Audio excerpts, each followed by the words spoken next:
बातमी वारी संदर्भातली आहे। सोलापुरात संत श्री गजानन महाराज पालखीची श्री सद्गुरू प्रभाकर स्वामी महाराजांच्या पालखीशी भेट झाली आहे।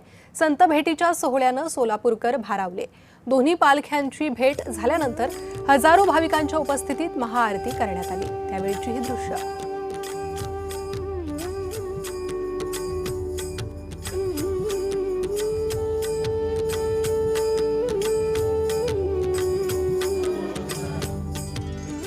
पालखी भेटीचा अनुपम सोहळा हा पार पडलेला या ठिकाणी आहे।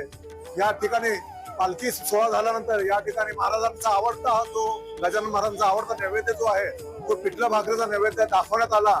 नैवेद्य दाखवल्यानंतर महाआरती झाली व लांबून आलेल्या सर्व वारकऱ्यांना या ठिकाणी पिठलं भाकरी व अन्य महाप्रसाद भोजनाचं वाटप करण्यात आलं।